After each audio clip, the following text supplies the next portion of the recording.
அனைவருக்கும் வணக்கம். தமிழ் கேஎஸ்ஆர் சேனலில் தொடர்ந்து 12ஆம் வகுப்பு தமிழ் பாடப்புத்தகத்தில் கற்பவை கற்றபின் என்று சொல்லக்கூடிய வினாவும் அதற்குரிய விடைகளுமாக தான் பார்த்துட்ருக்கோம். அதில் ஏற்கனவே பல பேர் அதை பார்த்துருக்கீங்க. இப்பொழுது தேர்வுக்கு இந்த பகுதிகள் கேட்கப்படுகின்றன. இத்தனை ஆண்டுகளாக இல்லை, இப்போ இந்த ஆண்டு எழுதிய வினாத்தாளில் அது கேட்கப்பட்டிருந்தது. அதனால தான் இந்த பதிவு உங்களுக்கு பயனுள்ளதாக இருக்கும் என்று எண்ணி இந்த பதிவை உங்களிடத்தில் பதிவு செய்கின்றேன். இதில் இப்போ இன்றைக்கி பார்க்கக்கூடிய பகுதி இயல் 8 இலக்கண பகுதி குறியீடு என்று சொல்லக்கூடிய பகுதிக்கு உரிய கற்பவை கற்றபின் என்று சொல்லக்கூடிய வினாவும் விடையும். உங்களுக்கு பிடித்தமான கவிதைகளில் குறியீடு என்னும் உத்தி பயன்படுத்தப்பட்டிருக்கும் அந்த பாங்கினை கூறுக. பயன்படுத்தப்பட்டிருக்கும் பாங்கினை கூறுக என்று சொல்லக்கூடிய வினா. அதற்கு விடையாக சான்றுகள் பல கொடுக்கப்பட்டிருக்கு. புது கவிதையில் குறியீடு ஓர் இலக்கிய உத்தியாக பயன்படுத்தப்படுகிறது. குறியீடு என்பது ஒன்றை சொல்வதன் மூலமாக மற்றொன்றை உணர வைப்பது குறியீடு என்று குறிப்பிடலாம். மீபா சோமுவின் மணப்பறவை என்னும் கவிதை தொகுப்பில் உள்ள நிழல்கள் என்னும்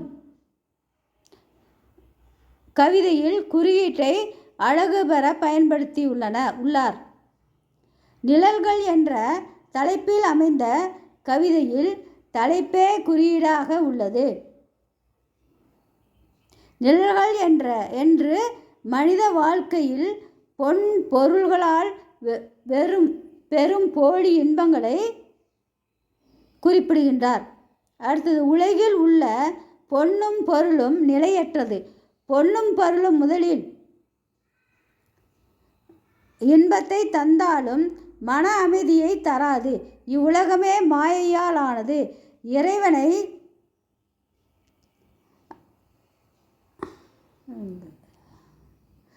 அடையும் இன்பம் என்ற கருத்துக்களை நினைத்து அவன் திருவடிகளை போற்றுவதே உண்மையான இன்பம். இறைவனை காண்பதே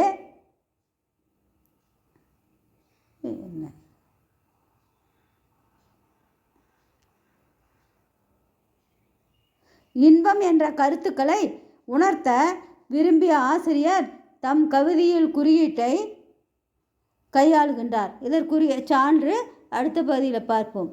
நன்றி. குறியீட்டுக்கு பொருத்தமான கவிதை. மானொன்று வந்ததடி வானின்று பால் நிலவில் காணின்ற பொய்மை கையிலேதான் நின்று பார்த்தடி. காடெல்லாம் பார்த்துள்ள காட்சிகளை மிஞ்சிடுமோர் கண்கவரும் புத்துலகம் கண்டேனி பொய்கையிலோ. மானொன்றும் அங்கு உனது மனம் எங்கே சென்றலது. நான் அங்கே குறித்திடுவேன் நாளெல்லாம் கழித்திடுவேன் என்றந்த பெண்மானும் எண்ணங்களுக்குள் பின்னியதுங்கிற சொல்வர். ஓசை கேட்ட மான் உற்று பார்த்தது. நீரின் அமைதி நீர்மை குலைந்தது. ஓசை கேட்ட மான் உற்று பார்த்தது. நீரின் அமைதி நீர்மை குலைந்தது.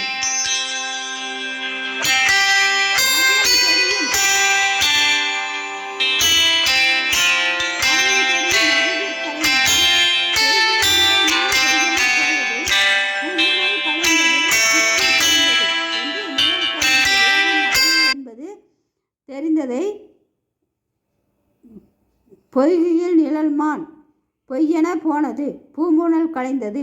புத்தி தெளிந்தது என்ற குறியீட்டின் மூலம் விளக்குகிறார். நன்றி, வணக்கம், வாழ்க வளமுடன்.